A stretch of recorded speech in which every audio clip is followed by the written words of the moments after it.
नमस्कार दोस्तों, स्वागत है आपका रीजनिंग के ऑनलाइन क्लासेज में। और आज हम शुरू कर रहे हैं रीजनिंग का एक बहुत ही महत्वपूर्ण टॉपिक, जिसका नाम है कैलेंडर। क्या नाम है? कैलेंडर। यानी जो कैलेंडर के प्रश्न आते हैं वो सभी प्रकार के एग्जामों में पूछे जाते हैं। राजस्थान पुलिस, पटवारी, बीएसटीसी, बीएड या एसटीसी, कोई भी राजस्थान का या इंडिया लेवल का एग्जाम हो, सभी एग्जामों में कैलेंडर से संबंधित प्रश्न पूछे जाते हैं और अवश्य ही पूछे जाते हैं। और जो कैलेंडर होता है वो रीजनिंग का सबसे महत्वपूर्ण टॉपिक होता है। वैसे माना जाए तो लोग इसे कठिन टॉपिक भी मानते हैं, लेकिन मेरे लिए बहुत ईजी है और मैं आपको भी बहुत ईजी बना दूंगा इस टॉपिक के प्रति। यानी ये रीजनिंग का बहुत ही महत्वपूर्ण टॉपिक है। जो रीजनिंग के सबसे बड़े टॉपिक होते हैं उनमें से एक माना जाता है इसे। तो चलिए स्टार्ट करते हैं आज की अपनी क्लास। कैलेंडर कहाँ से शुरुआत होगी हमारी? आज हम शुरुआत करेंगे कैलेंडर की, और कैलेंडर को ऐसे पढ़ेंगे कि जैसे हमने कैलेंडर पहले कभी पढ़ाई नहीं। यानी कैलेंडर नाम का टॉपिक हमने पहले कभी पढ़ाई नहीं है, हम आज जीरो से शुरुआत कर रहे हैं। इस प्रकार से आज हम कैलेंडर को पढ़ेंगे। तो चलिए स्टार्ट करते हैं अपनी आज की क्लास कैलेंडर।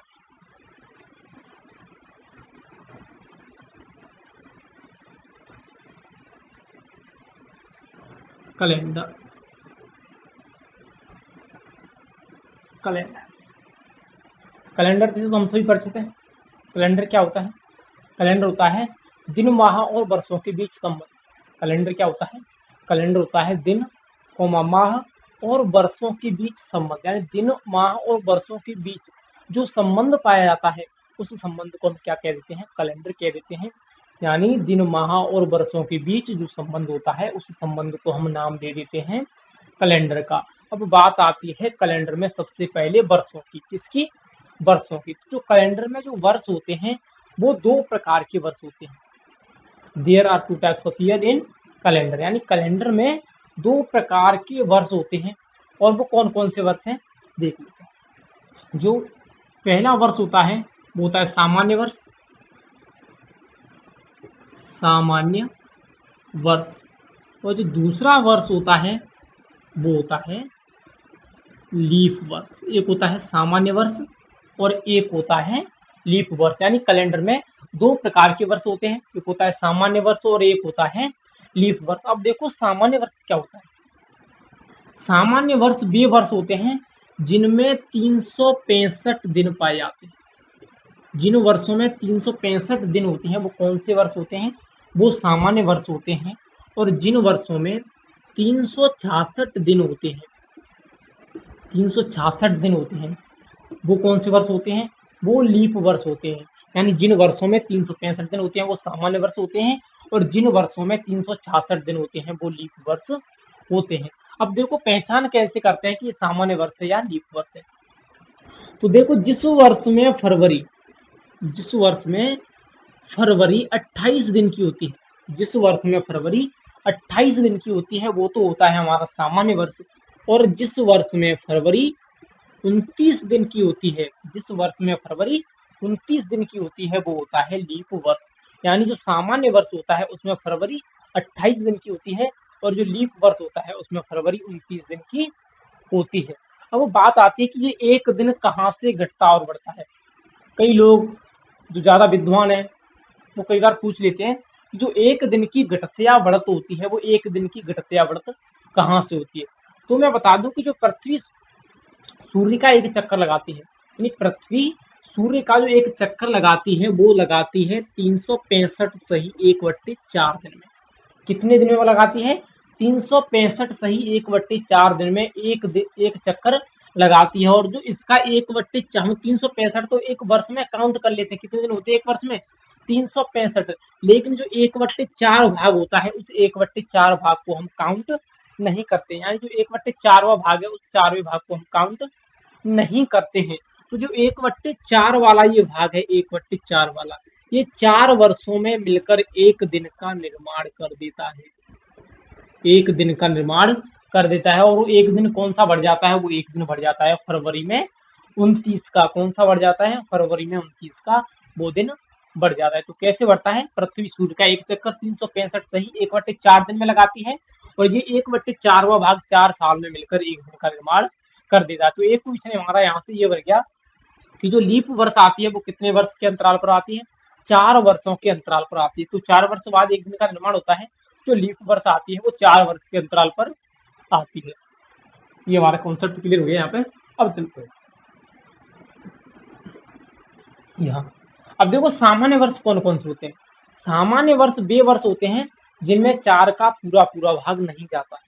यानी सामान्य वर्ष वे वर्ष होते हैं जिनमें 4 का पूरा पूरा भाग नहीं जाता है। जिन वर्षों में 4 का पूरा पूरा भाग नहीं जाएगा वो कौन से वर्ष होंगे? सामान्य वर्ष होंगे। जैसे बात करें 2001, 1997, 2005,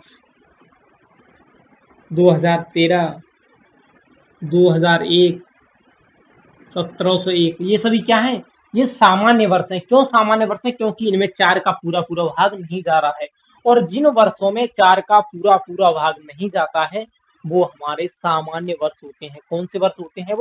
वो सामान्य वर्ष होते हैं। अब बात करते हैं लीप वर्ष की। कौन सी वर्ष की? लीप वर्ष की। तो लीप वर्ष वे वर्ष होती हैं जिनमें 4 का पूरा पूरा भाग चला जाता है। यानी जिन वर्षों में 4 का पूरा पूरा भाग चला जाता है वो लीप वर्ष होती हैं। जैसे ये 2020 में फरवरी कितने दिन की थी? 29 दिन की थी। तो कौन सी वर्ष थी? लीप वर्ष। उसमें दो का पूरा पूरा भाग भी जा रहा है। 20 में अगर 2020 हम 4 का भाग देंगे तो इसमें 4 का भाग पूरा पूरा जाएगा। 2000, 1996, 1992, 2016, 2008, ये सभी क्या है? ये लीप वर्ष हैं क्योंकि इनमें 4 का पूरा पूरा भाग जा रहा है। यानी जिन वर्षों में 4 का पूरा पूरा भाग जाता है वो लीप वर्ष होती हैं और जिनमें 4 का पूरा पूरा भाग नहीं जाता है वो सामान्य वर्ष होते हैं। सामान्य वर्ष कौन सी होती हैं? जिन वर्षों में 4 का पूरा पूरा भाग नहीं जाता है और जिन वर्षों में 4 का पूरा पूरा भाग चला जाता है वो कौन सी होती हैं? वो लीप वर्ष होती है। अब आगे देखो यहाँ से प्रश्न किस प्रकार से आएगा। मोस्ट चीज होती है प्रश्न, यानी एग्जामों में प्रश्न किस प्रकार से पूछे जाएंगे। तो हमें किस चीज से मतलब है? ज्यादातर हमें प्रश्नों से मतलब है कि प्रश्न किस प्रकार से पूछे जाएंगे। तो देखो यहाँ से जो पहला फर्स्ट प्रकार का क्वेश्चन पुटअप होगा वो फर्स्ट प्रकार का क्वेश्चन किस प्रकार से आएगा वो देख लेते हैं। जैसे वो कोई वर्ष दे देगा, वो कह देगा कि निम्न में से लीप वर्ष को पहचानिए। निम्न में से लीप वर्ष को पहचानिए। प्रश्न आ गया कि निम्न में से लीप वर्ष को पहचानिए और उसने 4 ऑप्शन दे दिए। 1900, 2004, 2001 और 2005। प्रश्न है कि निम्न में से लीप वर्ष को पहचानिए। यार निम्न में से लीप वर्ष की पहचान कीजिए और उसने 4 ऑप्शन भी दे रखे हैं। 4 ऑप्शन दे रखे हैं 1900, 2004, 2001 और 2005। अब इनमें से हमें पहचान करनी है लीप वर्ष की कि इनमें से लीप वर्ष कौन सा है। तो पहचान कीजिए। अब देखो इनमें जब हम 4 का भाग देकर देखेंगे, यानी जब हम इनमें 4 का भाग देंगे तो 4 का भाग 1900 में भी जाएगा, यानी 1900 में भी 4 का भाग चला जाएगा और 2004 में भी 4 का भाग चला जाएगा और इन दोनों में 4 का भाग नहीं जाएगा। तो हमारे कितने उत्तर आएंगे? 2 उत्तर आएंगे, 1900 और 2004। लेकिन हमारा जो राइट आंसर होगा वो राइट आंसर होगा 2004। यानी इनमें से लीप वर्ष कौन सी है? 2004 है। क्योंकि ये क्या है? 1900 एक शताब्दी है। 1900 क्या है? एक शताब्दी है और शताब्दी में हम 4 का भाग नहीं देते हैं, 400 का भाग देते हैं। जब कोई शताब्दी दे रही होती है, जैसे 400, 1900, 1700, जब कोई शताब्दी दे रखी होती है तो हम उस शताब्दी में 4 का भाग ना देकर किसका भाग देते हैं? उन 400 का भाग देते हैं। तो इसमें हम 400 का भाग देंगे तो 400 का भाग 1900 में नहीं जाएगा, इसलिए क्या है? ये लीप वर्ष नहीं है और ये भी लीप वर्ष नहीं है, ये भी लीप वर्ष नहीं है। लीप वर्ष क्या है? लीप वर्ष ओनली 2004 है। क्या है? ओनली 2004 है। तो फर्स्ट प्रकार का प्रश्न यही से पुटअप होगा कि निम्न में से लीप वर्ष की पहचान कीजिए। तो इनमें से कौन सी लीप वर्ष है? लीप वर्ष 2004 4 है। जब भी शताब्दी दे रखी होती है तो हम 4 का नहीं 400 का भाग देते हैं। किसका भाग देते हैं?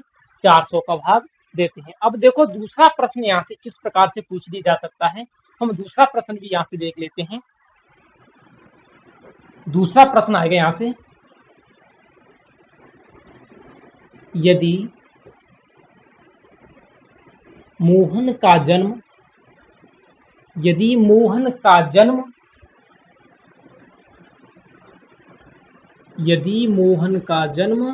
29 फरवरी 1896 को हुआ,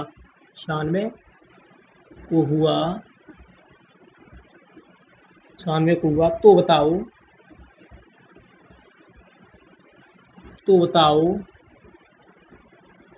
वह अपना अगला जन्मदिन कब मनाएगा?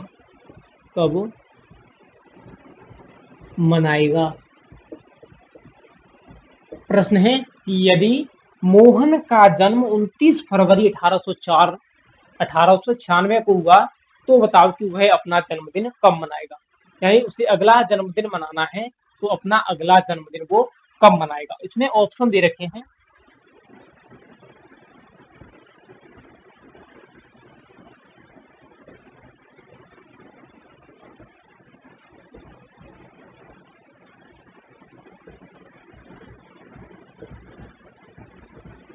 चार ऑप्शन दे रखे हैं।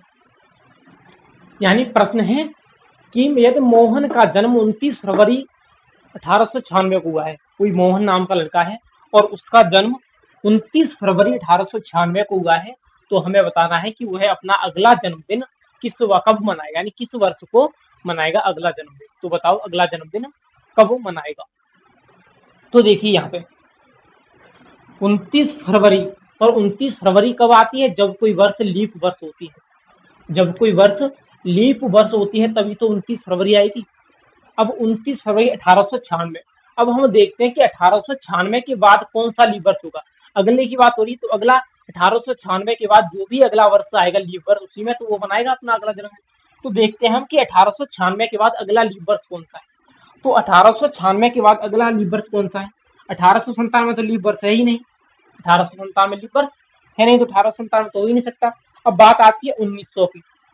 1900 तो बहुत से स्टूडेंट करेंगे आंसर वो क्या करेंगे 1900 करेंगे, लेकिन हमने यहाँ ऊपर के प्रश्न में ही पढ़ा है कि 1900 क्या है, एक शताब्दी है और शताब्दी में हम 4 का भाग नहीं देते हैं, 400 का भाग देते हैं। इसलिए जो 1900 क्या है, एक लीप वर्ष नहीं है। 1900 क्या है, एक लीप वर्ष नहीं है। तो 1900 लीप वर्ष नहीं है, तो इससे आगे वाली ही तो लीप वर्ष होगी, तो क्या होगी हमारी 1904 राइट आंसर हो जाएगा। इससे आगे वाली लीप वर्ष कौन सी है? 1904 है। जब 1896 से आगे वाला जो लीप वर्ष होगा वो लीप वर्ष होगा 1904। कौन सा होगा? 1904 होगा। तो हमारा राइट आंसर क्या हो जाएगा? राइट आंसर हो जाएगा 1904। यानी जब उसने अपना पहला जन्मदिन 29 फरवरी 1896 को मनाया, तो वह अपना अगला जन्मदिन कब मनाएगा? वो मनाएगा 1904 को, और 29 फरवरी 1904 को मनाएगा। ध्यान रखना, बहुत ही बेहतरीन प्रश्न है। आगे चलते हैं।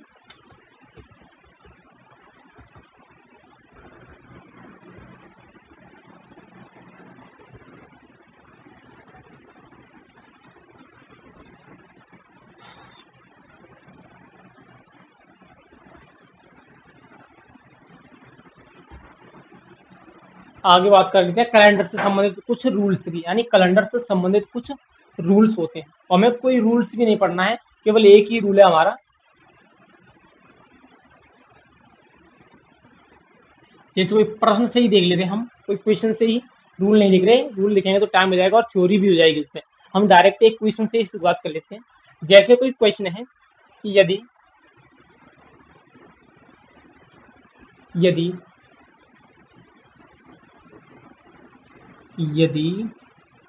1 जनवरी को रविवार है, 1 जनवरी को रविवार है, तो बताओ तो बताओ 21 जनवरी को कौन सा वार होगा? 21 जनवरी को कौन सा वार होगा? 21 जनवरी को कौन सा वार होगा? प्रश्न है हमारा कि यदि 1 जनवरी को रविवार है तो 21 जनवरी को कौन सा वार होगा? अब देखो इस टाइप के प्रश्न कई तरह के पूछे जाते हैं। ये तो मैंने एक ही महीने के अंदर की बात कह दी है, लेकिन दूसरे महीने की भी पूछी जा सकती है, तीसरे महीने की भी पूछी जा सकती है, अगले साल की भी पूछ सकता है वो, यानी अगले साल की भी वो पूछ सकता है कि अगले साल इस तारीख को कौन सा वार होगा। तो चलिए देखो, वो कह रहा है 1 जनवरी को क्या है, रविवार है, तो 21 जनवरी को कौन सा वार होगा? तो इस प्रकार के प्रश्न होते हैं जिनमें दो तारीखें दे रखी होती हैं और दो तारीखों के मध्य एक वार दे रखा होता है। तो इस प्रकार के प्रश्नों को हम किस प्रकार से हल करते हैं? यानी इसमें दो तारीखें दे रखी है हमें, एक तो 1 जनवरी दे रखी है और एक 21 जनवरी दे रखी है, और इनमें से हमें एक तारीख का हमें वार दे रखा है। तो इस प्रकार के प्रश्नों को हम किस प्रकार से हल करते हैं? तो चलिए, तो इस प्रकार के प्रश्नों को जब भी हल करते हैं तो सबसे पहले हम क्या निकालते हैं? दोनों का अंतर निकालते हैं।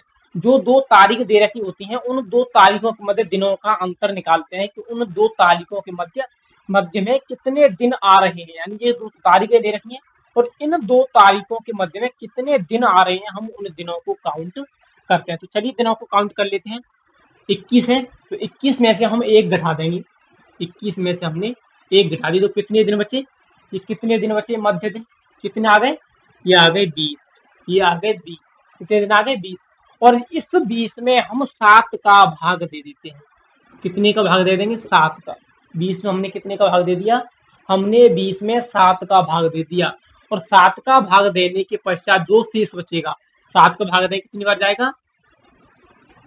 7 दूनी 14, और शेष कितने बचेंगे? शेष बचेंगे 6। और हमें मतलब है शेष से, किससे मतलब है? हमें शेष से। हमें भाग से कोई मतलब नहीं है कितनी बार जा रहा है कितनी बार नहीं जा रहा है, हमें मतलब होता है कैलेंडर के अंदर ओनली शेष से कि शेष कितने बच रहे हैं। तो कैलेंडर पूरा टॉपिक होगा, हमें इसी से मतलब होगा कि शेष कितने बचे हुए हैं। तो शेष कितने बचे हैं? 6। कितने शेष बचे हैं? 6। और 6 शेष बचे हैं, और ये 1 जनवरी है और वो कितने? 21 जनवरी, यानी आगे का दिन पूछ रहा है।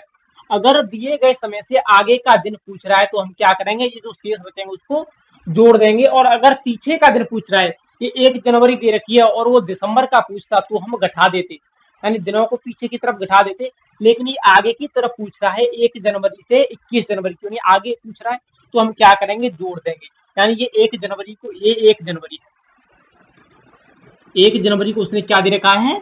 रविवार दे रखा है, रविवार। और हमारा शेष कितना आया है? 6 आया है। तो रविवार में हम +6 कर देंगे। रविवार में क्या कर देंगे? रविवार में +6 कर देंगे। और रविवार में जब हम +6 करेंगे तो कौन सा वार हो जाएगा? रविवार में जब +6 करेंगे तो कौन सा वार होगा? शनिवार होगा। देखो एक बार प्लस प्लस भी करके देख लेते हैं, अगर आपसे प्लस नहीं होते हैं तो किस प्रकार से करते हैं। देखिए रविवार है, रविवार है, और रविवार में 1 जोड़ें तो कितना हो जाएगा? 1 जोड़ेंगे। रविवार के बाद सोमवार, सोमवार के बाद मंगल, यहाँ +1 हो गया, यहाँ +2 हो गया। मंगल के बाद बुधवार, कितना हो गया? +3। बुध के बाद गुरुवार, कितना हो गया? +4। गुरुवार के बाद शुक्रवार, कितना हो गया? +5। शुक्रवार के बाद शनिवार, कितना हो गया? +6। तो 6 जोड़ने पर कितना आ रहा है? शनिवार आ रहा है, 6 आ रहा है। तो हमारा जो बार आएगा इस तारीख को, यानी 21 जनवरी को, तो 21 जनवरी को कौन सा वार होगा? 21 जनवरी को हमारा वार निकल के आ रहा है शनिवार होगा। कौन सा होगा? शनिवार होगा। 21 जनवरी को कौन सा वार होगा? शनिवार होगा। जोड़ने की प्रक्रिया आपको पता ही है, +1 करते जाओ। यहाँ पे इस प्रकार से सोमवार यानी रविवार हो गया, रविवार में हमने +1 करी, सोमवार हो गया, सोमवार में +1 करी। इस प्रकार से कौन सा आ जाएगा? शनिवार आ जाएगा। कौन सा आ जाएगा? शनिवार आ जाएगा। ठीक है। अब देखो दूसरी तरह से हम किस प्रकार से प्रश्न करते हैं। अगर आपका ये 6 है तो हम 6 जोड़ना नहीं चाह रहे, हम घटाना चाह रहे हैं, तो 6 को 7 में से माइनस करेंगे। 6 को जब हम 7 में से माइनस करेंगे तो कितना बचेगा? 1 बचेगा। तो हम 1 घटा देंगे, 1 घटा देंगे। तो ये क्या है? रविवार है। रविवार से एक दिन पीछे जाए तो कौन सा आ जाएगा? शनिवार ही आ जाएगा। कौन सा आ जाएगा? शनिवार आ जाएगा। तो इस प्रकार से फर्स्ट प्रकार का प्रश्न हमारा हल हो गया। एक बार और देख लो किस प्रकार से हल किया है। कि सबसे पहले हम क्या करेंगे, दिनों का अंतर निकालेंगे। जो भी दिन दे रखे हैं उन दिनों का अंतर, हमने 21 जनवरी और 1 जनवरी के मध्य दिनों का अंतर निकाला कि कितना अंतर होता है। तो 21 जनवरी और 1 जनवरी के मध्य कितने दिन थे, 20 दिन थे, और उसी 20 में हमने कितने का भाग दिया, 7 का। सभी में 7 का ही भाग देंगे। रीजनिंग के अंदर जो भी टॉपिक या सवाल हम हल करेंगे उसमें 7 का ही भाग देंगे। 7 का भाग दिया, कितने शेष बचे, 2। हमें भागफल से कोई मतलब नहीं है, कितनी भी बार भाग जाए, हमें शेषफल से मतलब है। कितना शेषफल आया, 6 आया। तो 6 आया तो हम कहाँ चले गए, 6 आगे चले, क्योंकि आगे की अवधि पूछा है तो 6 आगे चल गए। कौन सा वार हो गया, शनिवार हो गया, शनिवार हो गया। ठीक है, अब आगे दूसरा प्रश्न देखते हैं। दूसरा प्रश्न है, यदि यदि यदि 9 मार्च को गुरुवार है, 9 मार्च को गुरुवार है, तो बताओ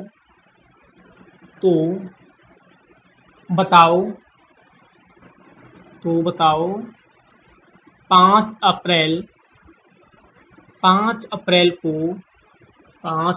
को कौन सा वार होगा, 5 अप्रैल को कौन सा वार होगा। प्रश्न ध्यान से देखना। प्रश्न कह रहा है कि यदि 9 मार्च को गुरुवार है, 9 मार्च की उसने अवधि दे दिया, और कह रहा है कि यदि 9 मार्च को गुरुवार है तो बताओ 5 अप्रैल को कौन सा वार होगा। उसने कहा है कि 9 मार्च को गुरुवार है तो 5 अप्रैल को कौन सा वार होगा। अब देखो क्या कह दिया उसने, 9 मार्च और 5 अप्रैल, 9 मार्च और 5 अप्रैल की कह रहा है। इसमें 2 तारीखें दे रखी हैं और 1 तारीख का वार दे रखा है। तो हमें क्या है, इसी प्रोसेस से सवाल को हल करेंगे। किस प्रकार से हल करेंगे, देखो सबसे पहले क्या करेंगे, अंतर निकाल लेंगे। अंतर 9 मार्च और 5 अप्रैल के बीच दिनों को निकालेंगे। 9 मार्च से 5 अप्रैल तक कितने दिन आ रहे हैं बीच में, 9 मार्च से 5 अप्रैल तक बीच में कितने दिन आएंगे, उन दिनों का हम क्या कर लेंगे, अंतर निकाल लेंगे। तो देखो कितने दिन आएंगे 9 मार्च से 5 अप्रैल तक, यानी 9 मार्च तो ये होगी। तो मार्च में कितने दिन बचे, 9 के बाद मार्च में कितने दिन बचे, 31 दिन होते हैं मार्च में, 31 दिन होते हैं मार्च में, और 31 में से हम 9 माइनस कर देंगे तो कितना हो जाएगा, 22 दिन तो बचे हमारे मार्च में, 22 दिन बचे मार्च में, प्लस अप्रैल के कितने, 5 दिन। तो टोटल दिन कितने आ गए, दिनों का अंतर कितना है, दिन 22 5 27 दिन आ गए। टोटल दिन कितने आ गए, 27। दिनों का अंतर कितना हो गया हमारा, 27 दिन आ गया। यानी जब हम 9 मार्च और 5 मार्च और 9 मार्च, 5 अप्रैल और 9 मार्च के मध्य दिनों को देखते हैं तो 27 दिन आते हैं बीच में। कितने दिन आते हैं, 27। और इस 27 हम किसका भाग देंगे, 7 का। 27 में 7 का भाग देंगे तो कितना शेषफल प्राप्त होगा, 7 का 7 है 21। शेष कितने बचेंगे, शेष बचेंगे 6। कितने शेष बचे, 7 से 21, शेष कितने बचे, 6 शेष बचे। और 6 शेष बचे, ये कहाँ की पूछ रहा है, पिछले की तारीख दे रखी, 9 मार्च का तो उसने दे रखा है, और पूछ कहाँ की रहा है, 5 अप्रैल, यानी आगे की ही पूछ रहा है। तो क्या करेंगे, 6 दिन आगे चले जाएंगे। तो जब हम गुरुवार से 6 दिन आगे जाएंगे, गुरुवार से 6 दिन आगे जाएंगे तो कौन सा वार हो जाएगा, बुधवार हो जाएगा। कौन सा वार हो जाएगा, बुधवार हो जाएगा। तो हमारा राइट आंसर क्या होगा, बुधवार होगा। यानी 5 अप्रैल को जो वार होगा वो कौन सा होगा, बुधवार होगा। 5 अप्रैल के दिन, 5 अप्रैल, और 5 अप्रैल के दिन कौन सा वार होगा, बुधवार होगा। यानी उसने पीछे की देखे आगे की स्थिति पूछी है तो 6 शेष आ रहा है तो 6 आगे चले जाएंगे। कहाँ जाएंगे, 6 आगे। अगर वो 5 अप्रैल की देखे, अगर वो 5 कह देता कि 5 अप्रैल को बुधवार है, 5 अप्रैल को बुधवार है, तो बताओ 9 मार्च को कौन सा वार होगा। तो हम क्या करते, 5 अप्रैल यानी अप्रैल, और शेष तो हमारा इतना ही आता 6 ही, तो हम 6 पीछे चले जाते। कहाँ चले जाते, 6 पीछे, क्योंकि ये पीछे की तो डेट है ये 9 मार्च, इससे इसलिए 6 पीछे चले जाते। लेकिन यहाँ पर हम आगे गए हैं क्योंकि पीछे वाली उसने डेट दे रखी है और आगे वाली की पूछ रहा है। ठीक है, अगले सवाल और देखते हैं।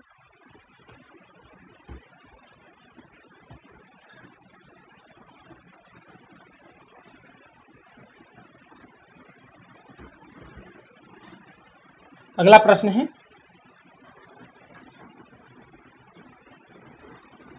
यदि 17 नवंबर को यदि 17 नवंबर को मंगलवार है, यदि 17 नवंबर को मंगलवार है तो बताओ, 17 नवंबर को मंगलवार है तो बताओ, 17 नवंबर को मंगलवार है तो बताओ, 25 सितंबर को, 25 सितंबर को कौन सा वार था? 25 सितंबर को कौन सा वार था? अब प्रश्न उसने उल्टा करके दे दिया है।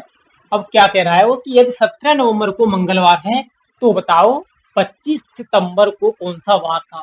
जब भी दो अवधि दे के, दो अवधि दे रखी है इसने और एक का वार दे रखा है, तो जब भी दो अवधि दे के एक का वार दे रखा हो तो हमारा फॉर्मूला एक ही होगा कि सबसे पहले तो हम क्या करेंगे, दिनों का अंतर निकालेंगे, काउंट ऑफ मिडिल डेज, यानी जो बीच के दिन होंगे उनकी संख्या ज्ञात करेंगे। सबसे पहले क्या करें, बीच की संख्या ज्ञात करेंगे, उसमें 7 का भाग दे देंगे, जितना शेष आएगा उतना आगे या पीछे कर देंगे। तो सबसे पहले हम क्या करते हैं, इसमें दिनों का अंतर निकालते हैं, यानी मध्य के दिन।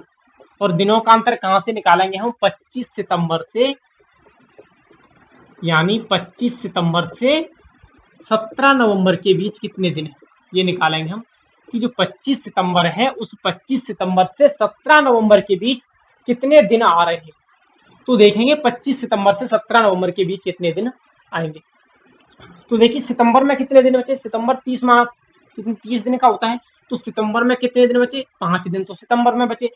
प्लस सितंबर के बाद कौन सा माह आता है, अक्टूबर, अक्टूबर कितना दिन का होता है, 31 दिन का, तो अक्टूबर के पूरे 31 दिन आ गए।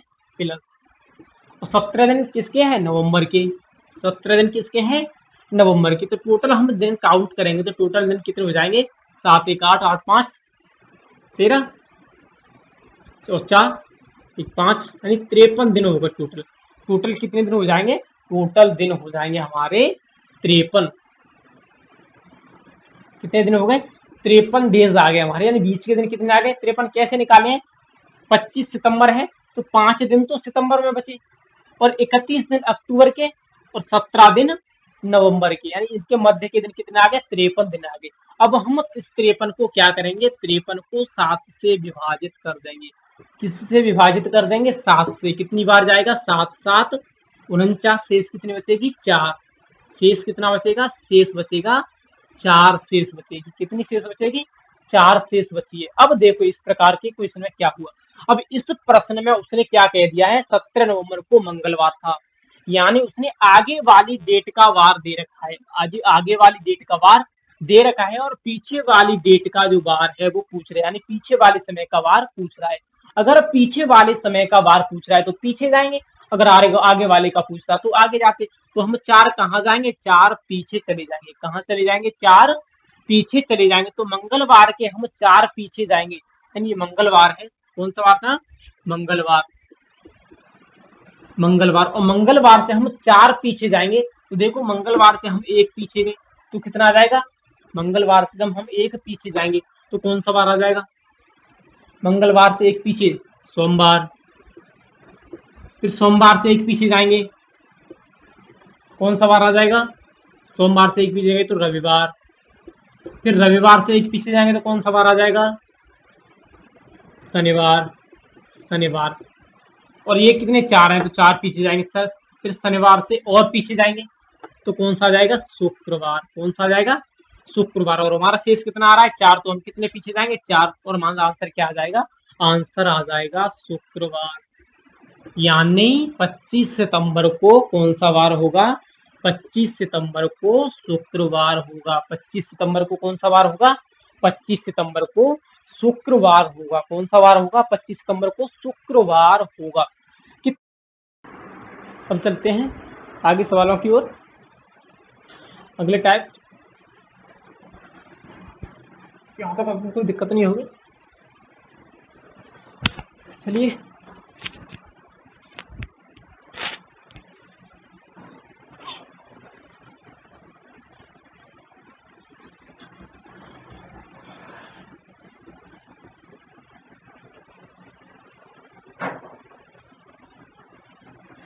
अब देखो आगे प्रश्न किस प्रकार से आते हैं। जैसे कोई प्रश्न आता है प्रश्न कि यदि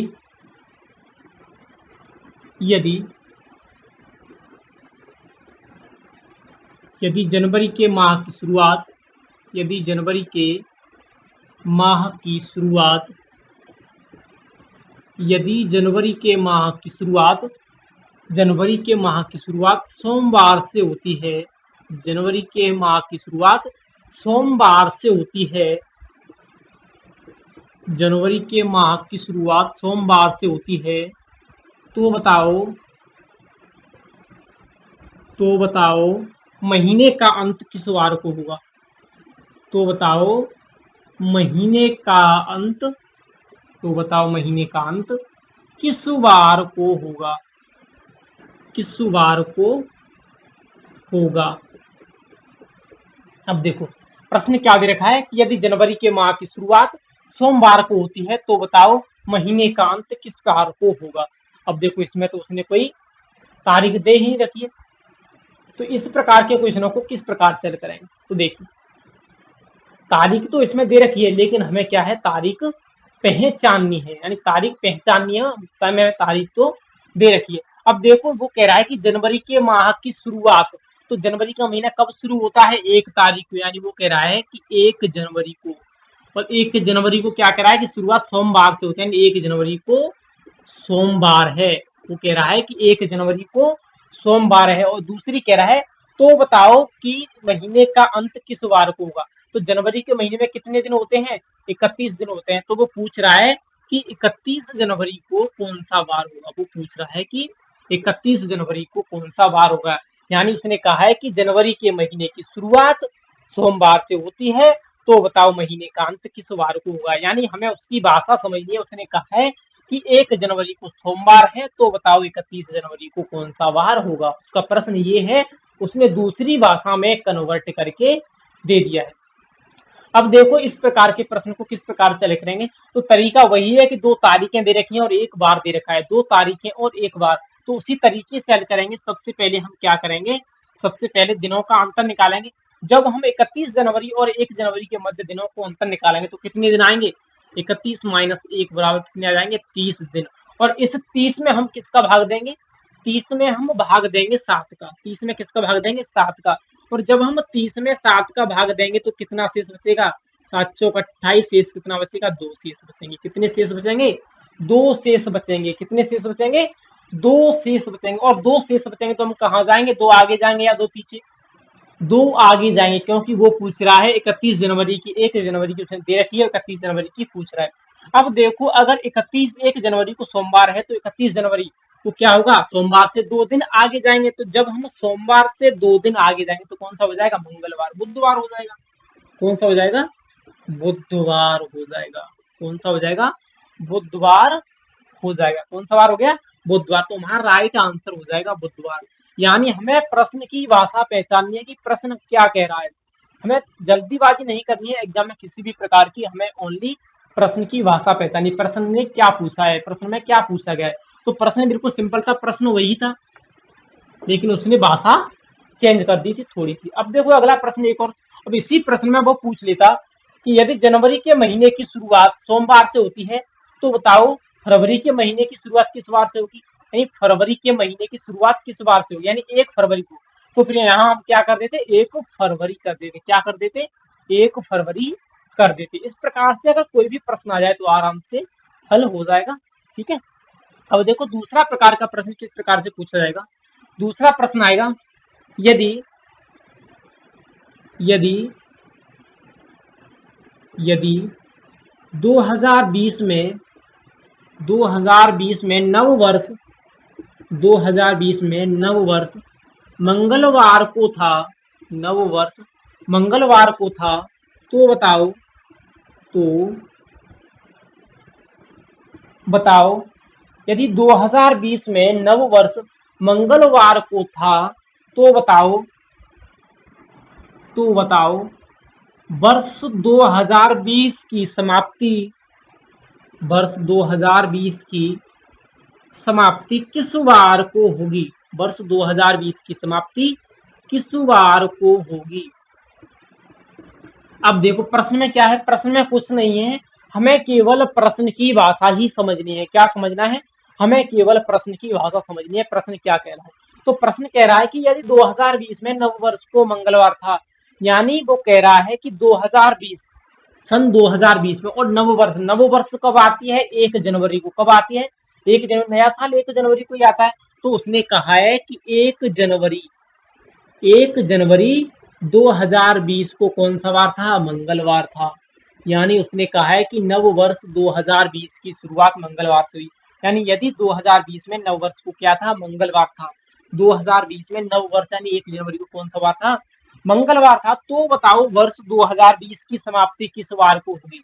यानी वो पूछ रहा है कि इस 2020 के जो वर्ष है उसकी समाप्ति किस वार को होगी। तो देखो वर्ष, यानी 2020 का वर्ष कब समाप्त होते हैं? 31 दिसंबर को समाप्ति होती है वर्ष। हम सभी जानते हैं कि वर्ष का जो अंतिम दिन होता है वो कौन सा होता है? 31 दिसंबर होता है। तो वो पूछ रहा है कि 31 दिसंबर को कौन सा वार होगा? 31 दिसंबर को कौन सा वार होगा? कब? 31 दिसंबर 2020 को कौन सा वार होगा, वो पूछ रहा है। तो शर्त क्या आ गई? शर्त वही आ गई कि 2 तारीख और 1 बार दे रखा है, तो हमें ट्रिक कौन सी लगानी है? वही लगानी है। रीजनिंग ये इस टॉपिक के अंतर्गत, कैलेंडर के अंतर्गत जो आधे से ज्यादा जो प्रश्न होंगे वो इसी सूत्र से हल होंगे, या इसी तरीके से हल होंगे। ठीक है। अब देखो इस प्रश्न को हम किस प्रकार से हल करेंगे। तो सबसे पहले क्या करेंगे? हम दिनों का अंतर निकालेंगे। क्या निकालेंगे? दिनों का अंतर। दिनों का अंतर। अब देखो सीधी सीधी बात जान लेते हैं कि जो लीप वर्ष होते हैं, ये क्या है? 2020 एक लीप वर्ष है। और लीप वर्ष में कितने दिन होते हैं? लीप वर्ष में दिन होते हैं 366। कितने दिन होते हैं? 366 दिन होते हैं। लेकिन जब हम 31 दिसंबर से 1 जनवरी के मध्य दिनों का अंतर निकालेंगे, तो दिनों का अंतर कितना आएगा? दिनों का अंतर आ जाएगा 365। कितना आ जाएगा? 365 दिन आ जाएंगे। कितने आ जाएंगे? 365 दिन। और जब हम 365 में 7 का भाग देंगे, जब हम 365 में 7 का भाग देंगे तो 52 बार जाएगा, और शेष कितना बचेगा? एक शेष बचेगा। कितना शेष बचेगा? एक शेष बचेगा। शेष कितना बचेगा? एक। तो हमें क्या है? शेष से मतलब है एक शेष बचेगा। एक शेष बचा है। तो कहने का तात्पर्य क्या हुआ कि जो 31 जनवरी को, यानी 31 दिसंबर को कौन सा वार होगा? एक आगे होगा इस मंगलवार से। तो मंगलवार से एक दिन जब हम आगे जाएंगे तो कौन सा वार हो जाएगा? बुधवार हो जाएगा। यानी 31 दिसंबर को, 31 दिसंबर 2020 को कौन सा वार हो जाएगा? बुधवार हो जाएगा। 31 दिसंबर 2020 को कौन सा वार हो जाएगा? बुधवार हो जाएगा। कौन सा वार हो जाएगा? 31 दिसंबर 2020 को बुधवार हो जाएगा। ठीक है। यानी एक दे रखा है तो एक हम आगे चले जाएंगे। अगर वो इस समय को देकर, अगर वो कह देता है कि 31 दिसंबर 2020 को बुधवार है, तो बताओ 1 जनवरी 2020 को कौन सा वार होगा? तो भी हम दिनों का अंतर निकाल लेते, और उसको अगर पीछे की पूछता तो क्या करते? एक पीछे कर देते बुधवार से, तो कौन सा वार आ जाता? मंगलवार आ जाता। यहाँ एक सूत्र भी काम करता, सीधी सीधी ट्रक होती है कि जब हम लीप वर्ष की, यानी लीप वर्ष जिस वार को शुरू होती है, लीप वर्ष जिस वार को शुरू होती है उससे अगले वार को समाप्त होती है। ये इसका फॉर्मूला है कि लीप वर्ष, जो भी लीप वर्ष होगी वो जिस वार को शुरू होगी उससे अगले वार को समाप्त होगी। यानी इस वर्ष की शुरुआत कब हुई थी? मंगलवार को हुई थी, और समाप्ति कब हुई है? बुधवार को। यानी हम कह सकते हैं कि लीप वर्ष जिस वार को शुरू होती है उससे अगले वार को समाप्त होती है। लीप वर्ष जिस वार को शुरू होगी उसके अगले वार को ही समाप्त हो जाएगी। अब देखो अगली अगली ट्रिक क्या होती है? अगला जो एक और ट्रिक होती है वो आती है सामान्य वर्ष की। अगर वो यहाँ लीप वर्ष ना देकर सामान्य वर्ष दे देता तो डायरेक्ट हम प्रश्न को किस प्रकार से हल करते? तो जो सामान्य वर्ष होता है, सामान्य वर्ष जिस वार को शुरू होता है, यानी जो सामान्य वर्ष होता है वो जिस वार को शुरू होता है उसी वार को समाप्त हो जाता है। यानी सामान्य वर्ष जिस वार को शुरू होता है उसी वार को समाप्त हो जाता है। हम कह सकते हैं कि सामान्य वर्ष जिस वार को शुरू होगा उसी वार को समाप्त हो जाएगा। जैसे अगर सामान्य वर्ष, जैसे मैं कहूँ कि 1 जनवरी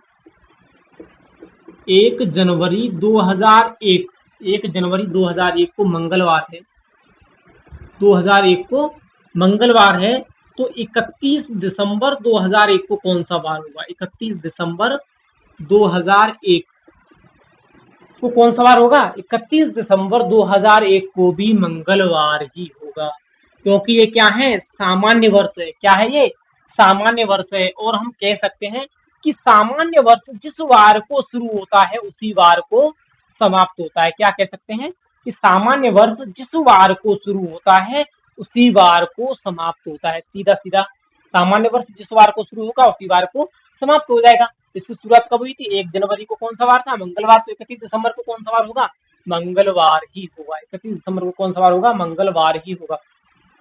अगर आपको थ्योरी याद नहीं रहती है तो आप सीधा सीधा इससे कर सकते हैं। सीधा दिनों का अंतर निकालिए, 7 का भाग दीजिए और जितना शेष बचेगा उसको आगे या पीछे कर दीजिए। बिल्कुल सिंपल हो जाएगा। तो आगे चलते हैं और भी क्वेश्चन। एक बार वीडियो को देख लीजिए और रिवीजन कर लीजिए, तो आपकी क्लास पूरी हो जाएगी। इस टॉपिक में आपको किसी भी प्रकार की परेशानी नहीं होगी। तो देखो अगला प्रश्न। अगला प्रश्न किस प्रकार से आएगा? अगला प्रश्न आएगा कि यदि 26 जुलाई 2001 को 26 जुलाई 2001 को मंगलवार है। 26 जुलाई 2001 को मंगलवार है, तो बताओ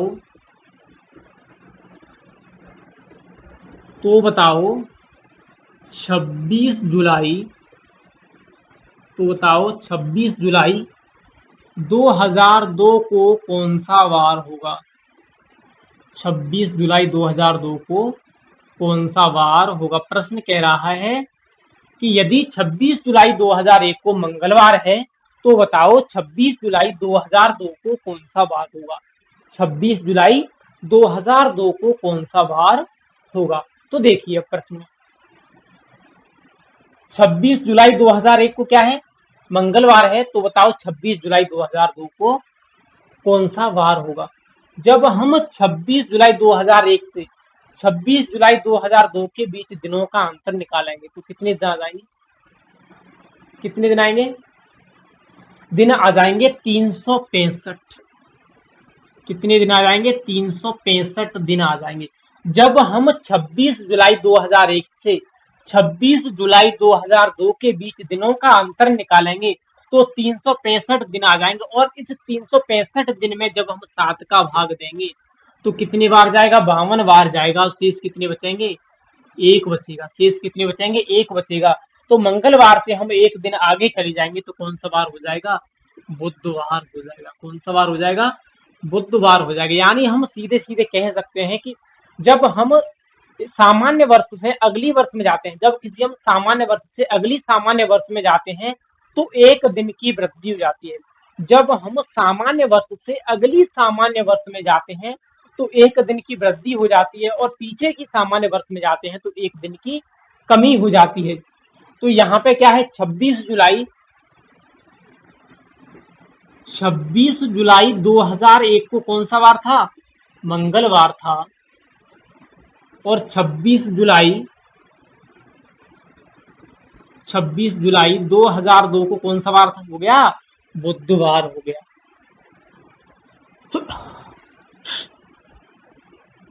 बुधवार हो गया। कौन सा हो गया? बुधवार हो गया। यानी 26 जुलाई 2001 को मंगलवार था, 26 जुलाई 2002 को बुधवार। यानी कह सकते हैं जब हम सामान्य वर्ष से दूसरी सामान्य वर्ष में जाते हैं तो एक दिन की कमी या वृद्धि होती है। जब हम सामान्य वर्ष से दूसरी सामान्य वर्ष में जाते हैं तो एक दिन की कमी या वृद्धि होती है। यहाँ ये 2001 सामान्य वर्ष है और 2002 भी सामान्य वर्ष है। तो जब हम सामान्य वर्ष से सामान्य वर्ष में गए तो एक दिन की क्या हो गई? वृद्धि हो गई, क्योंकि ये अगली सामान्य वर्ष है। क्योंकि यहाँ अगली सामान्य वर्ष है, ये 2001 है और ये क्या है? 2002 है। जब हम आगे सामान्य वर्ष में जाएंगे तो एक दिन की वृद्धि होगी। जब हम पीछे की सामान्य वर्ष में जाएंगे तो एक दिन की कमी होगी। अगर वो पूछता कि 26 जुलाई, अगर वो पूछ लेता 26 जुलाई 2000 को, सन 2000 को कौन सा वार होगा? 26 जुलाई सन 2000 की पूछता तो यहाँ कौन सा वार हो जाता? मंगलवार से एक दिन पीछे चले जाती है। एक दिन की कमी हो जाती, तो पीछे की पूछ रहा है तो एक दिन की कमी हो जाती, तो कौन सा वार हो जाता? यहाँ सोमवार हो जाता। तो कहने का तात्पर्य है कि जब हम सामान्य वर्ष से अगली या पिछली सामान्य वर्ष में जाते हैं तो एक दिन की कमी या वृद्धि होती है। क्या होता है? एक दिन की कमी या वृद्धि होती है। सीधा सीधा प्रश्न है कि 26 जुलाई 2001 को मंगलवार है, तो 26 जुलाई 2002 को कौन सा वार होगा? तो 26 जुलाई 2002 अगला वर्ष है, तो एक दिन की वृद्धि हो जाएगी, तो कौन सा वार हो जाएगा? बुधवार हो जाएगा। कौन सा वार हो जाएगा? बुधवार हो जाएगा। लेकिन बात करें जब हम लीप वर्ष की, कौन सी वर्ष की? लीप वर्ष की। तो लीप वर्ष कौन सी? जब फरवरी काउंट हो जाए उसमें, जब फरवरी काउंट हो जाए। जब हम अगले वर्ष में जाते हैं, जब हम कभी अगले वर्ष में जाएं और उसमें फरवरी भी काउंट हो जाए, लीप वर्ष वाली फरवरी काउंट हो जाए, तो 2 दिनों की घटत्यावर्त होगी। ये कितने दिनों की घटत्यावर्त होगी? 2 दिनों की घटत्यावर्त होगी। जैसे कोई एग्जाम्पल देख लेते हैं कि यदि यदि 1 जुलाई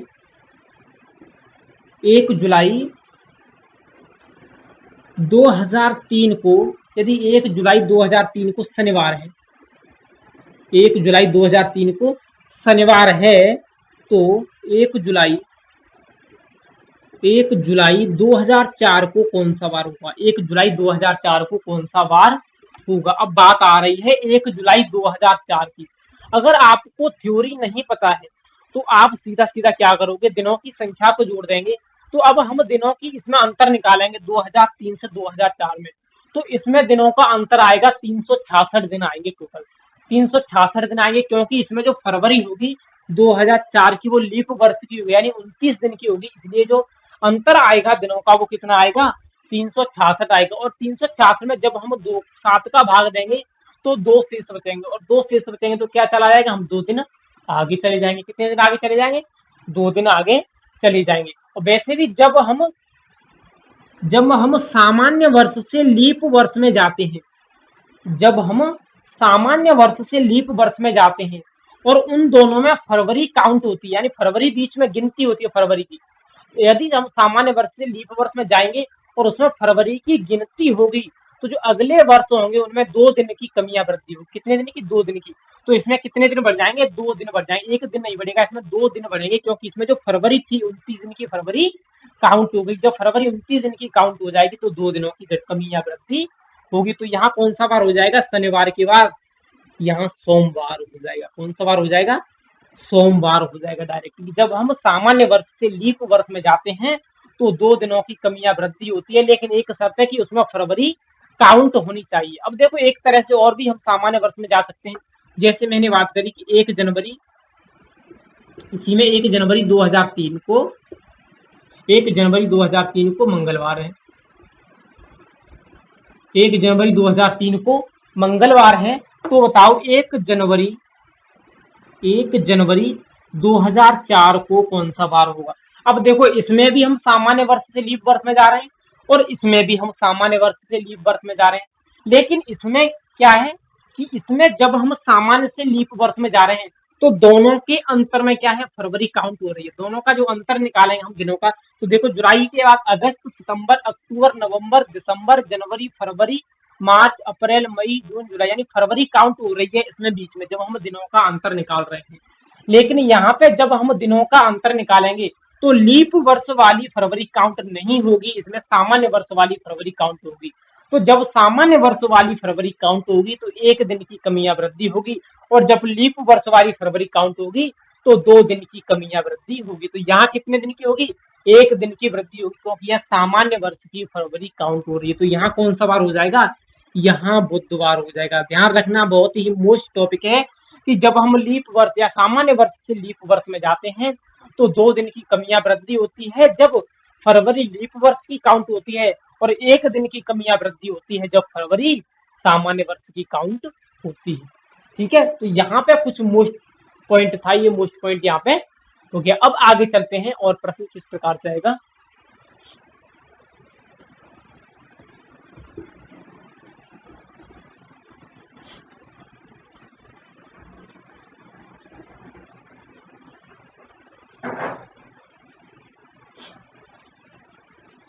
अब देखो, कोई प्रश्न है कि यदि मोहन के पुत्र का जन्म, यदि मोहन के पुत्र का जन्म 22 मार्च 2019 को 22 मार्च 2019 को यदि मोहन के पुत्र का जन्म 22 मार्च 2019 को मंगलवार के दिन हुआ, मंगलवार के दिन हुआ, मंगलवार के दिन हुआ, तो बताओ वह अपने पुत्र का, तो बताओ वह अपने पुत्र का दूसरा जन्मदिन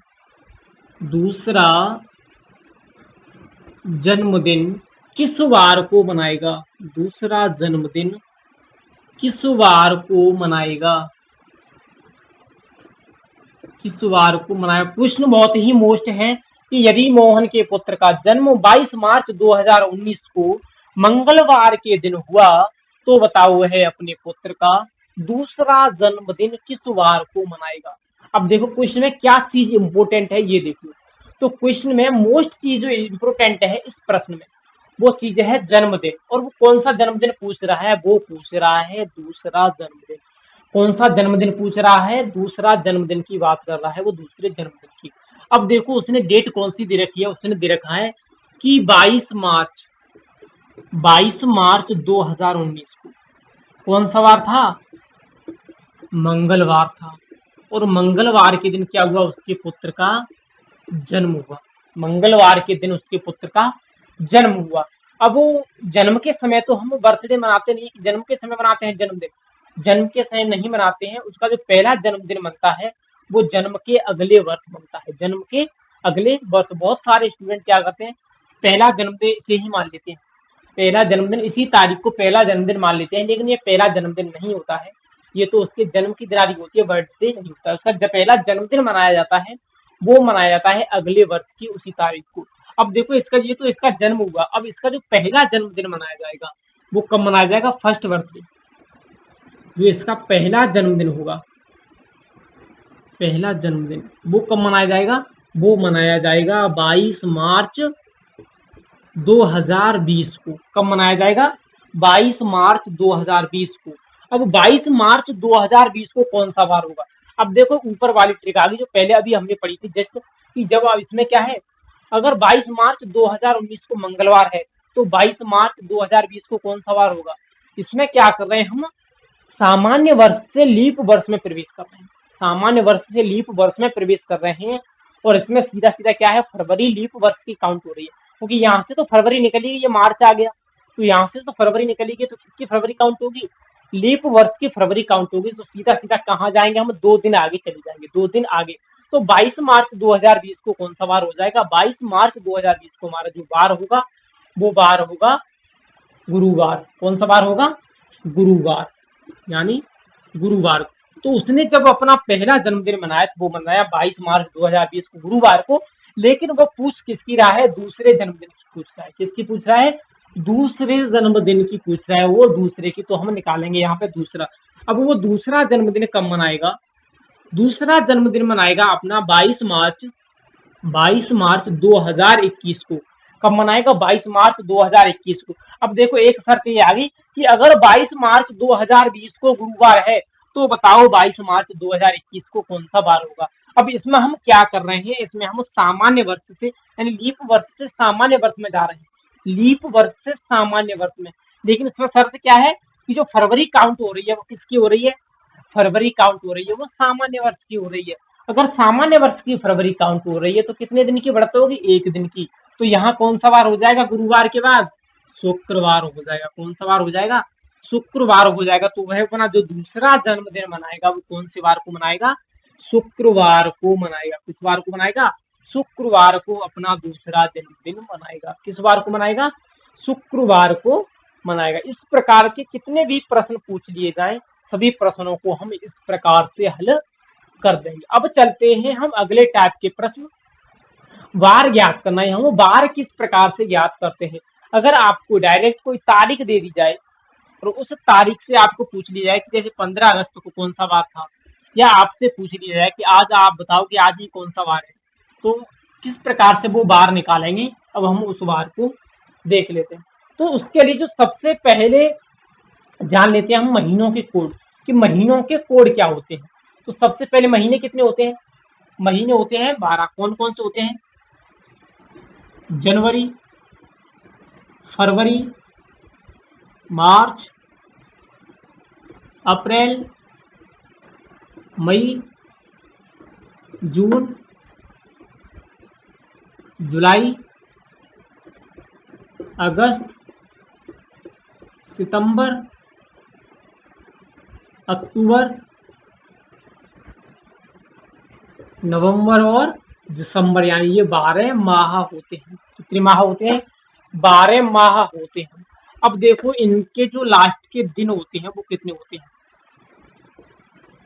हम महीनों का कोड याद करना सीखेंगे यहाँ से। बिल्कुल सिंपल है, देखो किस प्रकार से याद करते हैं कोड महीनों का। तो जनवरी कितने दिन की होती है? 31 दिन की। फरवरी कितने की होती है? 28 या 29 की। कितनी होती है? 28 या 29 की। मार्च कितने महीने की होती है? मार्च होती है आपकी 31 दिन की। अप्रैल 30 दिन की होती है। मई 31 की होती है। जून 30 की होती है। जुलाई 31 की होती है। अगस्त 31 का होता है। सितंबर 30 का होता है। अक्टूबर 31 का होता है। नवंबर 30 का होता है और दिसंबर 31 का होता है। अब देखो जो महीनों के जो कोड निर्मित किए गए हैं, कोड किस प्रकार से निर्मित किए गए हैं, यानी कोडों का निर्माण किस प्रकार से किया गया है। आपको कुछ भी रटना नहीं है, केवल ध्यान ही रखना है इस टॉपिक के अंतर्गत। अब देखो कोड किस प्रकार से बनाए हैं। कोड बनाए हैं कि अगर मैं 31 में 7 का भाग दूं तो कितना शेष बचेगा?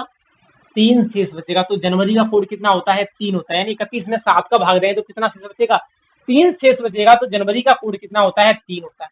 अगर बात करें फरवरी की, तो जब 28वां महीना होता है तो 28 में 7 का भाग देंगे तो कितना जाएगा? 0। तो फरवरी का कोड कितना होता है? 0 और 1, क्योंकि जब 28वां महीना होता है तो 0 होता है और 29वां महीना होता है तो 1 होता है। 29वां महीना होता है तो 1 होता है और 28वां महीना होता है तो 1 0 होता है। अब देखो मार्च का कोड इसी प्रकार से कितना होगा? मार्च का कोड, मार्च 31वां महीना होता है और 31वां महीना है तो इसमें 7 का भाग दें तो कितना शेष बचेगा? 3 शेष बचेगा। तो मार्च का कोड कितना होगा? 3 होगा। उसके बाद अप्रैल की बात करते हैं। 30 में 7 का भाग दें तो कितना शेष बचेगा? 2। तो 2 कितना कोड होगा? 2। इसका कितना होगा? 3। इसका कितना होगा? 2। इसका कितना होगा? 3। इसका कितना होगा? 3। इसका 2, 3, 2 और 3। ये आ गए हमारे सभी महीनों के कोड। और ये आपको याद रखने की कोई भी जरूरत नहीं है। आपको सीधा सीधा पता है कि 3 का भाग दिनों की संख्या में 3 का भाग दे 7 का भाग दे के हम महीनों का कोड निकालते। तो यहाँ हमने क्या किया है, जो दिनों की संख्या थी उस दिनों की संख्या में हमने 7 का भाग दे दिया है और हमने क्या दिया है? कोड निकाले। तो ये तो हो गए महीनों के कोड। अब आते हैं वर्ष के कोड की। वर्ष के कोड हम किस प्रकार से निकालते हैं। तो देखो वर्ष के कोड ज्यादा मोस्ट नहीं है, लेकिन सवाल में तो आपको रखना ही पड़ेगा। मान तो वर्ष के कोड किस प्रकार से निकालते हैं। जैसे कोई वर्ष दे रखा है 2000, 2000 से लेके, यानी 2001 से लेके 2001 से लेके 2100 तक, 2100 तक जितने भी वर्ष आएंगे, यानी 2001, 2005, 2017, 2019, 2020, 2098, 2099, यानी 2100 तक जितने भी वर्ष आएंगे उनका कोड क्या होगा? उनका कोड होगा 0।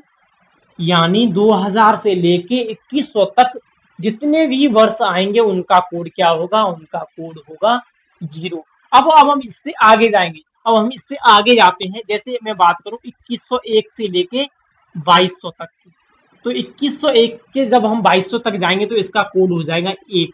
इसी प्रकार से जब हम एक शताब्दी ऊपर जाते हैं, जैसे बात करूं 1901 से लेके 2000 तक की, जो 1900 से लेके 2000 तक वर्ष आएंगे उनका भी कोड कितना होगा? 1 होगा। कितना होगा? 1 होगा। 1901 से 2000 तक जो भी वर्ष होंगे उनका कोड 1 होगा। 2001 से 2100 तक 0 होगा। 2101 से लेके 2200 तक 1 होगा। इसी प्रकार से बात करें 1801 से लेके 1900 तक, तो 1801 से लेके 1900 तक के वर्ण होंगे, यानी सुस्थन होंगे, उनका कोड होगा 3। कितना होगा? 3 होगा। तो इसी प्रकार से हम कोड निकाल लेंगे कि अगर और भी पीछे जाता है तो कितना चले जाएंगे? 5 हो जाएगा। और पीछे जाए तो कितना चले जाएंगे? 5 हो जाएगा। उसके बाद फिर 0 से स्टार्ट हो जाएगा। 5 के बाद फिर 0 से स्टार्ट हो जाएगा, तो हमारे लिए इतना ही काफी है। अब देखो बात करते हैं हम बार कोड, यानी बारों का कोड क्या होता है। तो जो बार होते हैं उनकी शुरुआत कहाँ से होती है, सोमवार से होती है। कोई भी बार हो कहाँ से शुरुआत होती है उसकी, सोमवार से होती है। इसमें कोई भी टिपिकल नहीं है, बिल्कुल सिंपल टॉपिक है। कहाँ से शुरुआत होगी, सोमवार से होगी। कहाँ से होगी, सोमवार से। तो सोमवार को क्या कहते हैं, एक। तो सोमवार का कोड क्या होगा, एक होगा। मंगलवार, मंगलवार का 2, बुधवार का 3, गुरुवार का 4, गुरुवार का कितना हो गया, 4, शुक्रवार का 5, शनिवार का 6 और रविवार का हो जाएगा 7 या 0। जब 0 या 7 आएगा तो कौन सा वार होगा, रविवार होगा। यानी जो हमारा ये था हमारा मेन फंडा, यानी बार याद करने का। अब देख लेते हैं हम सूत्र ये क्या है। ये बारों के कोड है, जो दिन होते हैं उन दिनों के कोड हैं। और दिनों के कोड किस प्रकार से होते हैं, सोमवार से शुरुआत। तो आपको याद कुछ भी नहीं रखना है, सोमवार से शुरुआत होती है, सीधा करते हैं सोमवार मंगल बुध गुरु, यानी 1 2 3 4 5। इसी प्रकार से आपके क्या हो गए, ये बारों के कोड हो गए। अब देख लेते हैं इसका जो सूत्र होता है, सूत्र क्या होता है वार याद करने का। जो वार याद करने का जो सूत्र होता है वो होता है गत वर्ष, गत वर्ष प्लस भागफल, गत वर्ष प्लस भागफल प्लस कोड प्लस दिन अपॉन 7। यानी जो सूत्र होता है वो सूत्र होता है गत वर्ष प्लस भागफल, गत वर्ष यानी पिछले का वर्ष।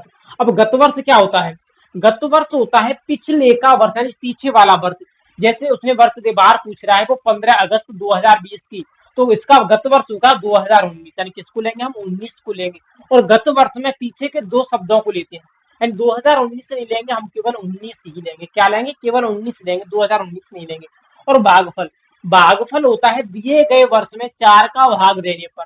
दिए गए वर्ष में 4 का भाग कितनी बार जा रहा है, जो वर्ष दे रखा है उस वर्ष में हम 4 का भाग देंगे तो कितनी बार जाएगा, वो होता है इसका भागफल। अब बात आती है कोड की, तो कोड होता है वर्ष कोड प्लस माह कोड, दोनों को मिलाकर जो भी कोड होता है वो होता है कोड। वर्ष कोड और माह कोड, और दिन जो दिन या तारीख जिसकी पूछ रहा हो। अब देखो हम किसी एग्जाम्पल ले लेते हैं, जैसे हमें आज का ही दिन ले लेता हूँ। आज का दिन है, ये कोई प्रश्न है और इस प्रश्न में हम आज का ही दिन ले लेते हैं। आज कौन सी तारीख है, आज तारीख है 20 जून 2020। यानी हम बात कर रहे हैं 20 जून 2020 को कौन सा वार होगा, किसको, 20 जून 2020 को कौन सा वार होगा। अब देखो 20 जून 2020 को कौन सा वार होगा, हम किस प्रकार से निकालेंगे। तो देखिए 20 जून 2020 की बात कर रहे हैं, तो देखिए सूत्र दे रखा है हमारा, सीधा सीधा सूत्र में क्या दे रखा है, गत वर्ष। अब कौन सी वर्ष है, 2020 है, और 2020 का गत वर्ष है, पिछले का वर्ष कौन सा होगा, 19 होगा। तो गत वर्ष कितना हो गया, 19 हो गया, प्लस गत वर्ष प्लस भागफल। भागफल यानी जो दिया गया वर्ष है उसके अंतिम 2 अक्षरों में 4 का भाग देने पर कितनी बार जाता है, तो कितना है 20, और 20 में 4 का भाग देंगे तो कितनी बार जाएगा, वो 5 बार जाएगा। कितनी बार जाएगा, 5 बार जाएगा, प्लस कोड, प्लस कोड।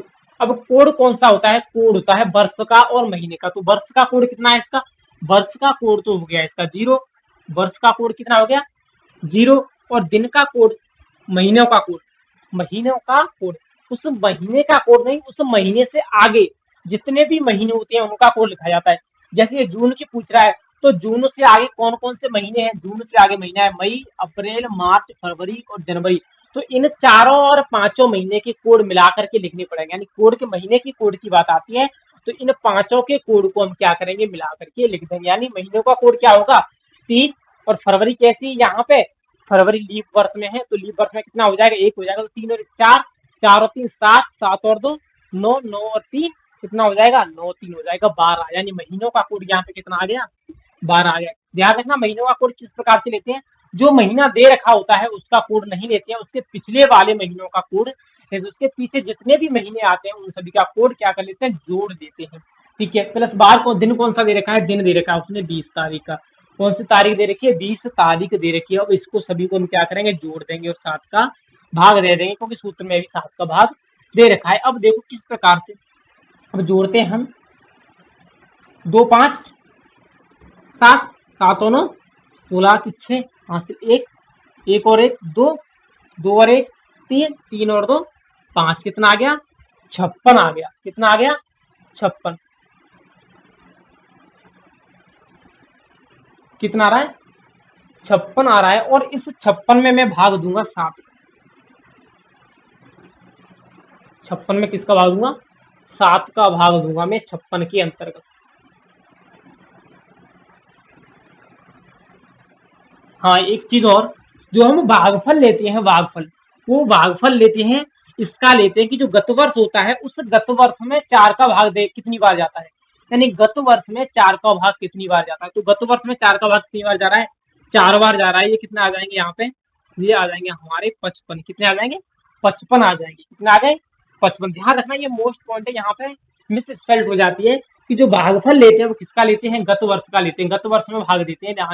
जो वर्ष दे रखा होता है उसमें भाग नहीं देते हैं, हम गत वर्ष में भाग देते हैं। अब देखो यहाँ पे कितना आ गया, टोटल आ गया हमारा 55, और 55 में हम 7 का जब भाग देंगे तो कितने बार जाएगा 7 7 49, और शेष कितने बचेंगे हमारे, शेष कितने बच रहे हैं, शेष बचे हैं 6।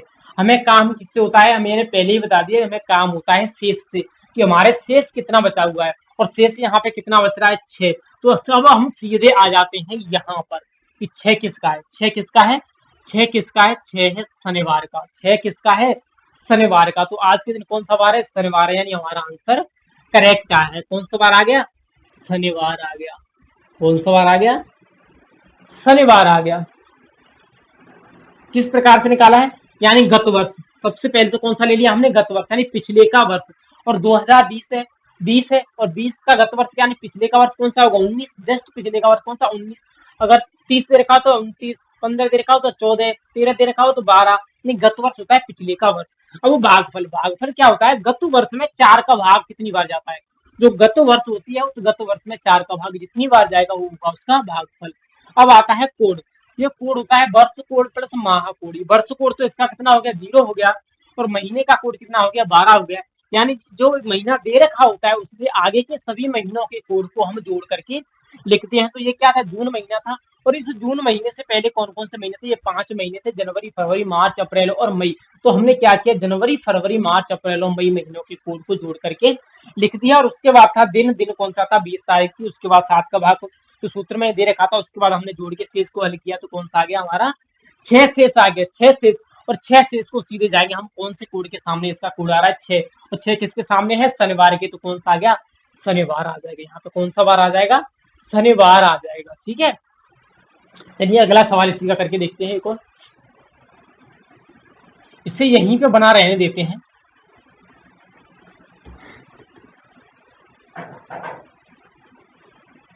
अगला सवाल है 15 अगस्त 1947 को कौन सा वार था, 15 अगस्त 1947 को, यानी जब देश आजाद हुआ था तो उस समय कौन सा वार था, 15 अगस्त 1947 को कौन सा वार था। तो देखिए बात करते हैं 15 अगस्त 1947 की। तो सबसे पहले तो गत वर्ष, तो 47 है, 47 से गत वर्ष यानी एक पीछे कौन सा वर्ष होगा, कौन सा होगा 46 होगा। कौन सा होगा 46, और इस 46 में हम 4 का भाग देंगे तो कितनी बार जाएगा 4 एकन 4, और 4 एकन 4, कितनी बार जाएगा 4 बार, 11 चौक 44 प्लस। अब आता है वर्ष कोड। अब कौन सी वर्ष है, ये वर्ष है 1900 से लेके 2000 तक की, इसके बीच में ही तो आ रही है, 1900 से 2000 के बीच में आ रही है, तो इसका वर्ष कोड क्या होगा, इसका वर्ष कोड हो जाएगा 1। यानी जो 1900 से 2000 के बीच जो भी वर्षें आती हैं उनका वर्ष कोड होता है 1। तो इसका वर्ष कोड कितना हो गया 1 हो गया। प्लस महीनों का कोड, तो महीना क्या है अगस्त है, तो अगस्त से पहले कितने महीने आते हैं, अगस्त से पहले महीने आते हैं 7, और उन 7 महीनों का हम क्या करेंगे कोड काउंट कर लेंगे। ये आ गया हमारा अगस्त, और अगस्त से पहले ये महीने हमारे, हम इन महीनों का कोड क्या करेंगे काउंट कर लेंगे। तो काउंट करेंगे 3 और 2 5, 5 और 3 8, 8 और 2 10, 10 और 3 13, 13। अब देखो 1947 का सामान्य वर्ष है तो इसका कोड क्या होगा 0, तो 13 1 13, और ये 0 है 13, और उसके बाद क्या हो जाएगा 13 3 16, कितना आ जाएगा 16 आ जाएगा। 16 ये आ गया हमारा, कितना आ गया 16 आ गया। और इस 16 के बाद हम क्या करेंगे, दिन कौन सा दे रखा है, दिन दे रखा है हमारा 15, और क्या करेंगे 7 का भाग दे देंगे, क्या करेंगे 7 का भाग दे देंगे, और बाकी सभी को हल कर लेंगे। अब देखो 5 6 11, 11 1 12, 12 1 13, 13 6 13 और 6 होते हैं 19। उसके बाद 4 और 1 5, 5 और 1 6, 6 1 7, 7 और 1 8, 89। 89 में हम 7 का भाग देंगे तो 7 एकन 7 और 7 दूनी 14। शेष कितने बचेंगे? शेष बचेंगे हमारे 5 शेष बचे। कितने शेष बचे? 5 शेष बच रहे हैं हमारे, 5 शेष। तो सीधे जाएंगे हम यहाँ पे, और 5 किसके सामने है? शुक्रवार के सामने है। तो 15 अगस्त 1947 को कौन सा वार होगा? 15 अगस्त 1947 को हमारा वार था शुक्रवार, यानी 15 अगस्त 1947 को कौन सा वार था? 15 अगस्त 1947 को शुक्रवार था। ध्यान रखना, 15 अगस्त 1947 और 15 अगस्त 1947 को कौन सा वार था? 15 अगस्त 1947 को हमारा वार था शुक्रवार, यानी 15 अगस्त 1947 को शुक्रवार था। ठीक है, अब देखो अगले एक और टाइप के प्रश्न इसमें से पूछे जाते हैं। वो किस प्रकार से पूछे जाते हैं उनको भी देख लेते हैं।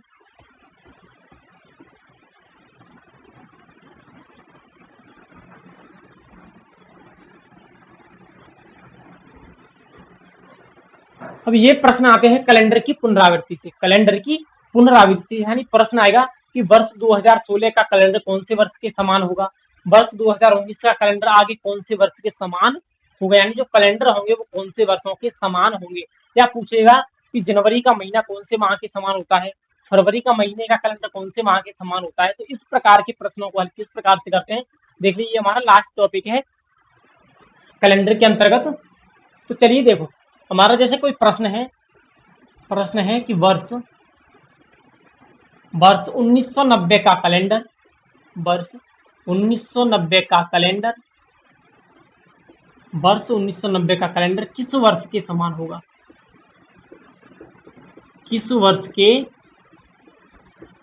समान होगा? हमारा प्रश्न है कि जो 1990 का कैलेंडर होगा वो किस वर्ष के समान होगा, यानी वर्ष 1990 में जो कैलेंडर यूज होगा उसके समान कौन सा कैलेंडर होगा, कौन से वर्ष का कैलेंडर होगा तो सेम उसी के समान होगा। यानी वर्ष 1990 में अगर 1 तारीख को शनिवार हो तो ऐसा कौन सा वर्ष आएगा जिसमें 1 तारीख को शनिवार ही होगा।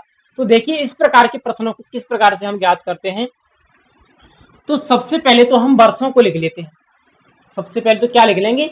वर्षों को लिख लेंगे। जैसे 1990 से पूछ रहा है तो हम स्टार्ट करेंगे 91, 92, 93, 94, 95, 96, 97, 98, 99 और 2000। कौन सी? 2000। अब देखो, अब हमें निकालना होता है विषम दिन। कौन सा दिन? विषम दिन। और विषम दिन क्या होता है? जब हम कुल दिनों की संख्या में 7 का भाग दे दीजिए तो वो क्या होता है? विषम दिन होता है, विषम दिन। अब ये क्या है? 91 क्या है? 91 एक सामान्य वर्ष है, और हम जानते हैं कि जो सामान्य वर्ष होते हैं उनमें विषम दिन कितना होता है? 365 दिन होते हैं, तो उसमें एक विषम दिन होता है।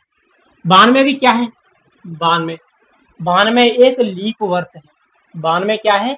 92 लीप वर्ष है, और इसमें विषम दिन कितने होते हैं? लीप वर्ष में 2 विषम दिन होते हैं।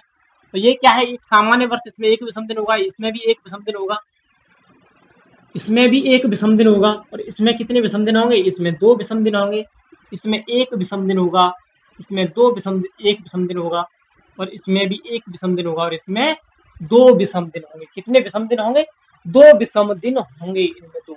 अब हम यहाँ से काउंट करेंगे, यहाँ से ये कितना है? विषम दिनों को काउंट करें। ध्यान रखना किसको काउंट कर रहे हैं हम वो विषम दिनों को काउंट करें। तो किसको काउंट करेंगे? विषम दिनों को। तो मैं यहाँ से विषम दिन को काउंट करता हूँ। 1 और 2 3, 3 और 1 4, 4 1 5, 5 1 6, 6 और 2 8, 8 1 9, 9 1 10, 10 1 11, 11 और 2 13, और 13 इसके बाद कौन सा आ जाएगा? 2001, यानी 01, 2001। और 2001 का कोड क्या होगा? 1 होगा। तो यहाँ कितना हो जाएंगे? 14 हो जाएंगे, 14। और 14 में जब ऐसा कोड आ जाए कि जब 7 का भाग चला जाए, या तो 7 आ जाए, या 14 आ जाए, या 21 आ जाए, या 28 आ जाए, जब संख्याओं का योग उतना हो जाता है तो वहां क्या होता है? कैलेंडर समान होता है। तो ये कहाँ पर हो रहा है? 14, 14 हमारा योग हो रहा है 2001 पर। कहाँ हो रहा है? 2001 पर। तो 2001 पर हो रहा है, तो हमारा जो वर्ष 1990 का जो कैलेंडर समान होगा, 1990 का कैलेंडर समान होगा, वो होगा 2002 की कैलेंडर। जो 1990 का कैलेंडर समान होगा वो 2002 की कैलेंडर के समान होगा। यानी जिस पर समान होता है उससे आगे वाले के कैलेंडर के समान होता है।